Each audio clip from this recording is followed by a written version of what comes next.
എഞ്ചിനീയറിംഗോ ഡിപ്ലോമയോ കഴിഞ്ഞ് campus interview വഴി ഒരു ജോലിയാണോ അതോ സ്വന്തമായി ഒരു സംരംഭം തുടങ്ങാനാണോ നിങ്ങളുടെ ലക്ഷ്യം എങ്കിൽ ഇതിനെല്ലാം സൗകര്യമൊരുക്കുന്ന SNM-IMT മാലിയങ്കരയിൽ അഡ്മിഷൻ നേടൂ. SNM-IMTയിലെ കോഴ്സുകൾ: ബിടെക് പ്രോഗ്രാമിൽ mechanical engineering, computer science and engineering, CSE artificial intelligence, CSE cyber security, electronics and communication engineering.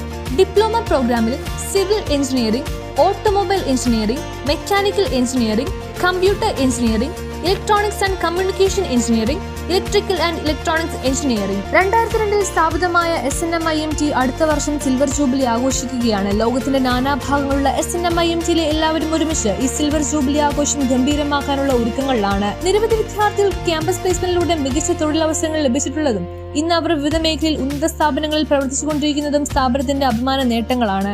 SNM-IMTയുടെ പ്രത്യേകതകൾ: ഉയർന്ന അക്കാഡമിക് നിലവാരം, പരിചയസമ്പന്നരായ മികച്ച അധ്യാപകർ, ആധുനിക സംവിധാനങ്ങളുള്ള ലാബ് സൗകര്യങ്ങൾ, പഠനം കഴിഞ്ഞിറങ്ങുമ്പോൾ തന്നെ ജോലി എന്ന സ്വപ്നം സാക്ഷാത്കരിക്കുവാൻ പ്ലേസ്മെന്റ് സെല്ലുകൾ, സംരംഭകത്വത്തിന് പ്രത്യേക വിഭാഗങ്ങൾ, കായിക താരങ്ങളെ നാഷണൽ തലം വരെ എത്തിച്ച കായിക പരിശീലകർ, മാനുഷിക മൂല്യങ്ങളെ അറിഞ്ഞ് അവരിലേക്ക് ഇറങ്ങിച്ചെന്ന് പ്രവർത്തിക്കുവാൻ NSS യൂണിറ്റുകൾ, വിദ്യാഭ്യാസ രംഗത്ത് 100 വർഷത്തെ പാരമ്പര്യമുള്ള ശക്തമായ മാനേജ്മെന്റ്, വിജയകരമായ ഭാവി ഉറപ്പുവരുത്തുന്നു. വിശദമായ വിവരങ്ങൾക്കായി വിളിക്കൂ. SNM-IMT engineering and polytechnic college, Maliankara.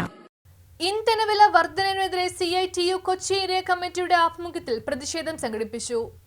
ഇന്ധനവില വർധനവിനെതിരെ CITU കൊച്ചി ഏരിയ കമ്മിറ്റിയുടെ ആഭിമുഖ്യത്തിൽ തോപ്പുംപടിയിൽ പ്രതിഷേധ ധർണ സംഘടിപ്പിച്ചു. ഭീമമായ ഇന്ധനവില വർധനവ് ജനജീവിതത്തെ ബാധിക്കുകയാണെന്നും തൊഴിലാളികളെ കടുത്ത ദുരിതത്തിലേക്ക് നീക്കുകയാണെന്നും ധർണ ഉദ്ഘാടനം ചെയ്തുകൊണ്ട് CITU ജില്ലാ കമ്മിറ്റി അംഗം KM റിയാദ് പറഞ്ഞു. നമ്മുടെ അടുക്കളയിൽ ഒരു വലിയ വിലക്കയറ്റമായി മാറി. അതാണ് യുദ്ധത്തിനെതിരെ ട്രേഡിന് തൊഴിലാളി വർഗമെല്ലാം നിലപാടെടുക്കുന്നത്. അതുകൊണ്ടാണ് യുദ്ധം, നിരപരാധികൾ കൊല്ലപ്പെടുന്നു, സമാധാന ദിശ ആഗ്രഹിക്കുന്ന ജനങ്ങളുടെ ജീവിതം ദുരിതപൂർണത്തിലാകുന്നു. ആണ് യുദ്ധം കാണുന്നത്. കോവിഡ് കഴിഞ്ഞ് ലോകമൊന്ന് രക്ഷപ്പെട്ടു വരികയായിരുന്നു. അപ്പോഴാണ് യുദ്ധം വന്നേക്കുന്നത്. തൊഴിൽ നഷ്ടം, ഭീമമായ രീതിയിലുള്ള വിലവർദ്ധനവ്, എല്ലാ തരത്തിലുള്ള ജീവിത പ്രതിസന്ധി, യുദ്ധാനന്തര ലോകം അതിനേക്കാൾ വലിയ പ്രതിസന്ധിയിലേക്ക് നീങ്ങി. ഇതാണ് യുദ്ധത്തിൻ്റെ കുഴപ്പം. യുദ്ധം വരാൻ കാത്തിരുന്ന പോലെയാണ് നമ്മുടെ കേന്ദ്ര ഗവൺമെൻറ് അപ്പം തന്നെ ഒരു അവസരം കിട്ടിയതുപോലെയാണ് പെട്രോൾ ഉൽപ്പന്നങ്ങളുടെ വില അങ്ങോട്ട് വർദ്ധിപ്പിച്ചത്. അത് യുദ്ധത്തിനെ മറ നീക്കിക്കൊണ്ട് അതിൻ്റെ തണലിൽ ഇന്ത്യയിലെ കുത്തകളെ, ഇന്ത്യയിലെ എണ്ണ കമ്പനികളെ സഹായിക്കാൻ വേണ്ടിയാണ്. യുദ്ധത്തിന് മുമ്പ് കൂടുതലിൻ്റെ വില വലിയ രീതിയിൽ താഴ്ന്നു. ലോകത്തെ എല്ലാ രാജ്യങ്ങളിലും വില കുത്തനെ കുറച്ചു, ഇന്ത്യ കുറച്ചില്ല. കേന്ദ്ര BJP സർക്കാരിന്റെ തെറ്റായ നയങ്ങളാണ് നിലവിലെ സാഹചര്യം സൃഷ്ടിച്ചതെന്ന് അദ്ദേഹം ആരോപിച്ചു. കേരളത്തിലെ VD സതീശൻ നേതൃത്വത്തിലുള്ള UDF സർക്കാർ കേന്ദ്ര നയങ്ങളെ വിമർശിക്കാൻ പോലും തയ്യാറാകുന്നില്ലെന്നും അദ്ദേഹം ആരോപിച്ചു. പ്രതിപക്ഷ നേതാവായിരിക്കുമ്പോൾ വിലക്കയറ്റത്തിനെതിരെ ശക്തമായ നിലപാടുകൾ സ്വീകരിച്ചിരുന്ന VD സതീശൻ ഇപ്പോൾ അതിനെക്കുറിച്ച് മൗനം പാലിക്കുകയാണെന്നും 2018 പിണറായി സർക്കാർ ഇന്ധനത്തിന്റെ അധിക നികുതി കുറച്ച കാര്യം ഓർമ്മിപ്പിച്ചുകൊണ്ട് നിലവിലെ സാഹചര്യത്തിൽ അതിനെക്കുറിച്ച് പ്രതികരിക്കാത്തത് ശ്രദ്ധേയമാണെന്നും KM റിയാദ് കൂട്ടിച്ചേർത്തു. KA എഡ്വിൻ അധ്യക്ഷത വഹിച്ചു. MK അബി സ്വാഗതം പറഞ്ഞു. VC Biju, Soni K Francis, PB Sivadas എന്നിവർ സംസാരിച്ചു. പ്രതിഷേധ ധർണയിൽ നിരവധി പ്രവർത്തകർ പങ്കെടുത്തു. News bureau. പെട്രോൾ ഡീസലിന്റെ വില വർദ്ധിക്കാൻ കാരണമെന്നാണ് നിഷേധിപ്പിക്കുന്നത്. നമ്മളെ സംബന്ധിച്ചിടത്തോളം താങ്ങാവുന്നതിൻ്റെ അപ്പുറം ഇതിന്റെ വില വർദ്ധിപ്പിച്ചിരിക്കുന്നത്. പെട്രോൾ ഡീസൽ വില വർധനവ് ബാധിക്കുന്നത് നമുക്ക് അറിയാം. എല്ലാ മേഖലയിലും യാത്രയിൽ നമ്മുടെ സാധനങ്ങൾ വാങ്ങിക്കുന്നതിൽ നമ്മുടെ ജീവിത ചെലവ് വർദ്ധിപ്പിക്കുന്ന അതെല്ലാം വളരെ ബുദ്ധിമുട്ടാണ് ഉണ്ടാക്കുന്നത്.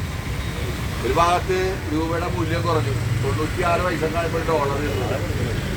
53 പൈസക്ക് കിട്ടിയിരുന്ന ഡോളർ ഇപ്പോൾ 96 പൈസ കൊടുത്താലേ കിട്ടുന്നത്. അതിനർത്ഥം അത്ര പൈസ കുറയുന്നു എന്നാണ്. അപ്പോൾ അതുകൊണ്ട് ഇറക്കുമതി വർദ്ധിക്കുമ്പോൾ അധിക തുക നമ്മൾ കൊടുക്കേണ്ടി വരുന്നതുകൊണ്ട് ഒരു സാമ്പത്തിക ബാധ്യത സർക്കാർ വരികയാണ്.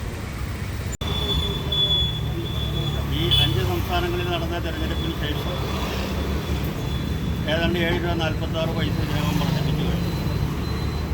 പെട്രോളും ഡീസലിൻ്റെ വില വർധനവ് മാത്രമല്ല, CNGയുടെയും വർധനവ് കിലോത്തിന് ഏതാണ്ട് 30 രൂപയാണ് വർദ്ധിപ്പിച്ചത്.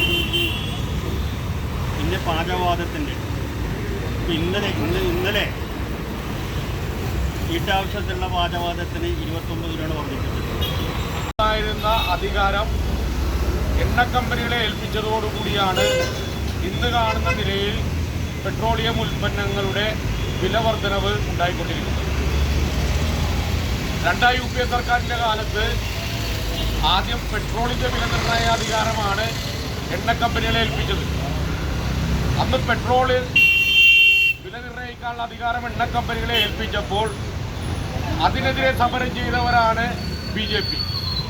ആ BJP അധികാരത്തിൽ വന്നപ്പോൾ ഡീസലിൻ്റെ കൂടി വില നിർണ്ണയിക്കാനുള്ള അധികാരം എണ്ണ കമ്പനികൾക്ക് കൊടുത്തു.